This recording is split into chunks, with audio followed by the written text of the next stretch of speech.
Okay, what we're looking at here is the HyperTough portable air tank. It's 125 PSI Max Pressure. I bought this at Walmart. I think it was like 32 bucks or something like that. At least it was 32 at my store. 7 gallons. It's got decent reviews. What we're going to try to use this for is being able to air up a tire on my father's tractor. So I'm gonna unbox this and we'll hyperspeed that and show you it, and then we'll fill it up and go see if it'll work.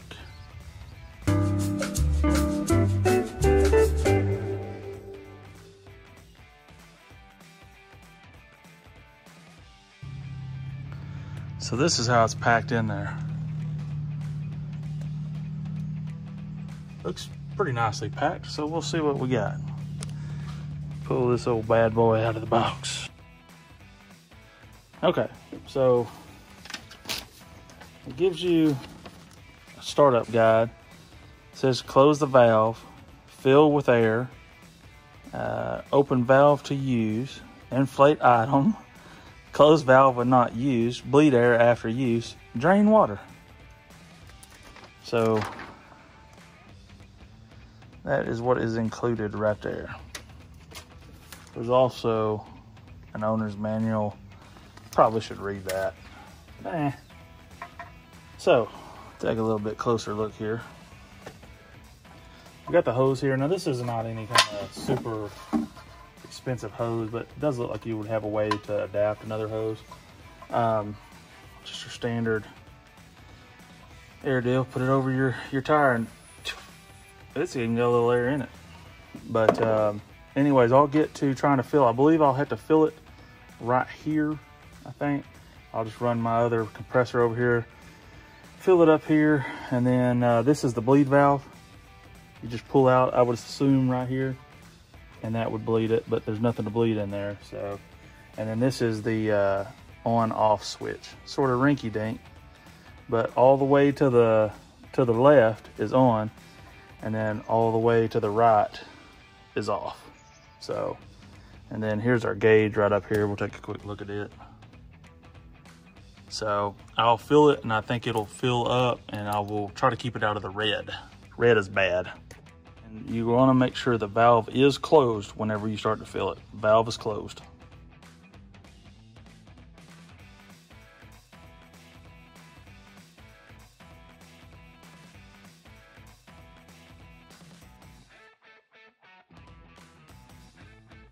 Put it in the truck. It's not all that heavy either.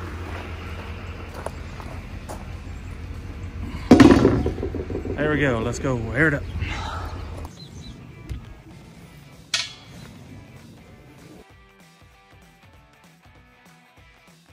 I want nothing.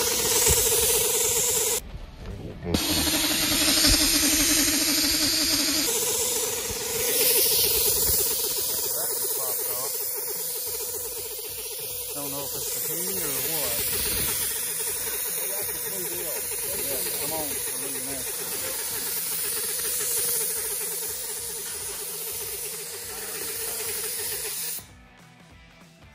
Alright, so I think that fish, I just pushed it back in there. I don't know if the heat caused that, but we lost about 20-something PSI from doing that, probably around 25. So a good idea whenever you're dealing with something that's heavier, even if it's a car or tractor, whatever it may be, get it lifted up off the ground a little bit so that it's not as hard to air it up. Okay, you should at least be able to see me airing up the tire. So I've got to turn the valve to on, and once I turn that valve to on, I should be able, and I just heard it whoosh, so we should be able to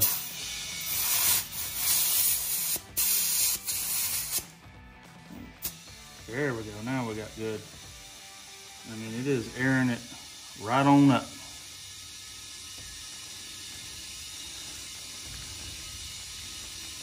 It was flatter than a flitter, as they would say. Turn the light on here, a little thunder back there. So I lost about 25 PSI. I don't know if the tank got hot or what, but the bleed valve just sort of popped out. This is the first time, like I said, I've ever used it. Y'all watch me unbox it.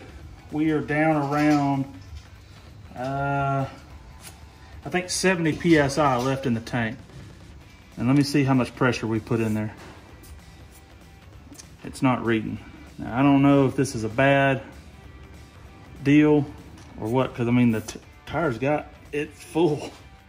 I'm still on my tripod, so might not have a whole lot of maneuverability, but I mean, it's got a lot of air in it now. And that used around that much pressure. So about half. It used about 25 PSI or so, maybe 30, because I lost some, y'all heard it.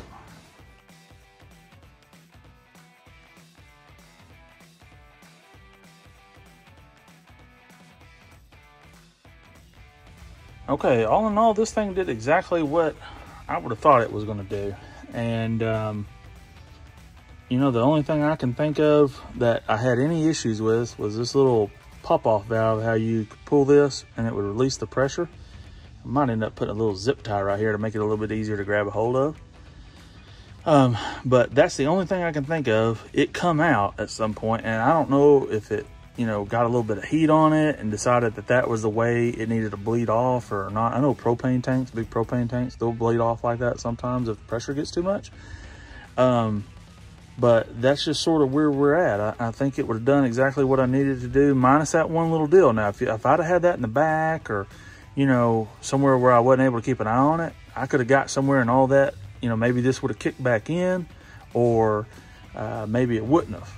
But other than that, it was able to haul and do everything that I'd want to do. So let's see if we can bleed this pressure off.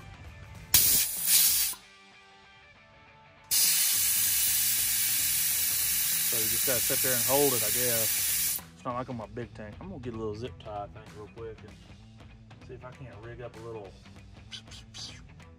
We're just gonna take this in there. Just make a big enough loop. Get my little nub down in there.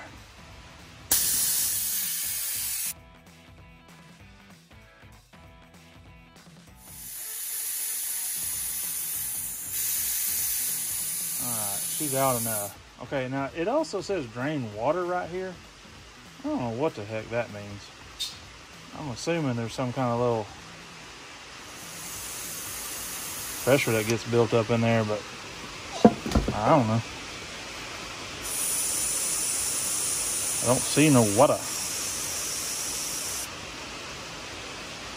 But then we're just gonna turn it right back off and call it good. And all the pressure is left off of there, and all the pressure is pretty much out of this. So we'll try it again at some point just to make sure that it's still working right and that pop out valve doesn't pop out again, but that's probably a safety feature. It did exactly what it was supposed to do. I think it's a good tank for $30. So if there's any updates, I'll update it in the comments. Y'all have a good one. Thanks for watching. Stick around for more fantastic videos and stuff like that.